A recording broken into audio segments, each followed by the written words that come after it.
আজি আমি অসম জাতীয়তাবাদী যুৱ ছাত্ৰ পৰিষদ বিলাসীপাৰা জিলা সমিতিয়ে সংবাদ মেলৰ আয়োজন কৰিছোঁ। আমি জানিব পাৰিলোঁ যে বিলাসীপাৰাৰ যি নিৰ্বাচনী বিষয়াৰ যি কাৰ্যালয়টো আছে, কাৰ্যালয় ধুবুৰীলৈ স্থানান্তৰ কৰা হৈছে।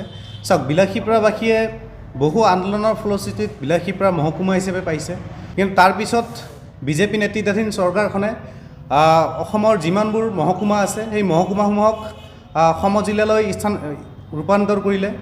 সেই সিদ্ধান্তক আমি আদৰণি জনাইছোঁ। কিন্তু আমি দেখিছোঁ যে বিলাসীপাৰা নিৰ্বাচনী বিষয়াৰ কাৰ্যালয়টো ধুবুৰীলৈ স্থানান্তৰ কৰা হৈছে।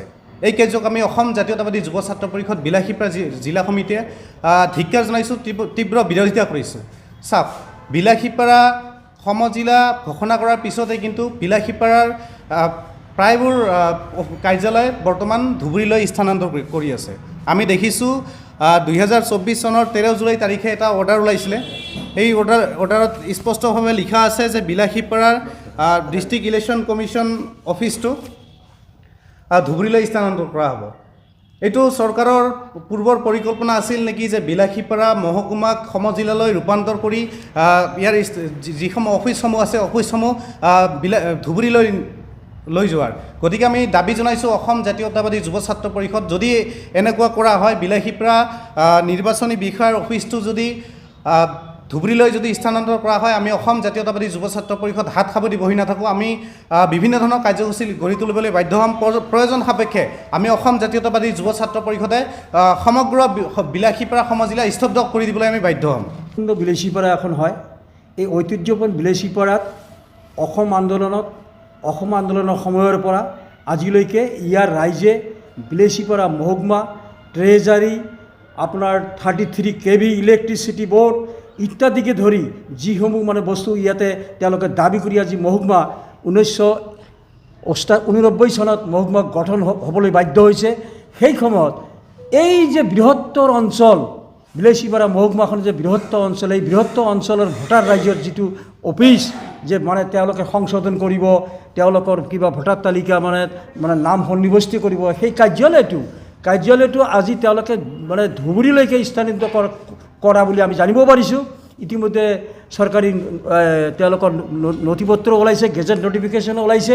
গতিকে আমি চৰকাৰক আহ্বান জনাওঁ যে এই অঞ্চলৰ সাধাৰণ মানুহ, অতি দিন দৰিদ্ৰ গৰীব মানুহ, এওঁলোকে ধুবুৰী ইয়াৰ পৰা প্ৰায় 60 কিলোমিটাৰ দূৰত গৈ তেওঁলোকে নিজৰ এই নিৰ্বাচনী কাম কাজবোৰ কেনেকৈ কৰিব। গতিকে আমি বিলাসীপাৰা ৰাইজৰ জ্যেষ্ঠ নাগৰিক সন্থাৰ পৰা হ'লেও বা বিলাসীপাৰা জ্যেষ্ঠ নাগৰিকৰ ফালৰ পৰা হ'লেও আমি দাবী জনাইছোঁ যাতে এই ধুবুৰী জিলালৈ এই কাৰ্যালয়টো যাতে তাত নাযায়, তাৰ পৰা যাতে পুনৰ বিলাসীপাৰাতেই স্থায়িত্বভাৱে ৰখাৰ বাবে আমি দাবী জনালোঁ।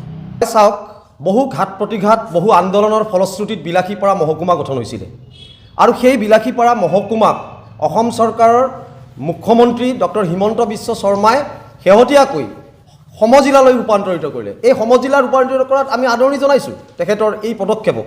কিন্তু অতি দুৰ্ভাগ্যজনক, সমজিলা গঠন কৰাৰ পিছতেই এতিয়া যিসমূহ বিলাসীপাৰাৰ মুখ্য যিসমূহ কাৰ্যালয়, বিশেষকৈ যি নিৰ্বাচনী বিভাগ, এই নিৰ্বাচনী বিভাগটো বিলাসীপাৰাৰ পৰা ইতিমধ্যে ধুবুৰীত স্থানান্তৰ কৰাৰ বাবে তেওঁলোকে সম্পূৰ্ণ প্ৰস্তুতি তুলিছে আৰু যাৰ বাবে তেওঁলোকে অলৰেডি এখন যিটো গেজেট নটিফিকেশ্যন সেইটোও তেওঁলোকে অৰ্ডাৰ এটা পাছ কৰিছে। গতিকে আমি অতি দুৰ্ভাগ্যজনক এই ঘটনাক আমি গৰিহণা জনাইছোঁ। কাৰণ ইমান ঘাত প্ৰতিঘাত, ইমান আন্দোলনৰ ফলশ্ৰুতিত মহকুমা গঠন হোৱাৰ প্ৰক্ৰিয়াত যি আমাৰ অৰিহণা বিলাসীপাৰাবাসী ৰাইজৰ, এই মুখ্য কাৰ্যালয়সমূহ যদি ইয়াৰ পৰা ধুবুৰীলৈ স্থানান্তৰ কৰা হয়, তাত আমি বিৰোধিতা কৰিছোঁ। আৰু আমি অসম চৰকাৰক ইতিমধ্যে কাইলৈ অসম জাতীয়তাবাদী যুৱ ছাত্ৰ পৰিষদৰ ফালৰ পৰা CDCৰ জৰিয়তে মুখ্যমন্ত্ৰীলৈ আমি এখন স্মাৰক পত্ৰ প্ৰদান কৰিম আৰু এই স্মাৰক পত্ৰ প্ৰদানৰ পিছত অসম চৰকাৰে যদি আমাৰ এই দাবীৰ প্ৰতি যদি কোনো ধৰণৰ সমৰ্থন নিদিয়ে বা গুৰুত্ব প্ৰদান নকৰে, তেনেহ'লে অসম জাতীয়তাবাদী যুৱ ছাত্ৰ পৰিষদে অনাগত দিনত এলানি আন্দোলনৰ কাৰ্যসূচী ঘোষণা কৰিব আৰু তাৰ বাবে কিন্তু সম্পূৰ্ণ জগৰীয়া চৰকাৰখনে হ'ব।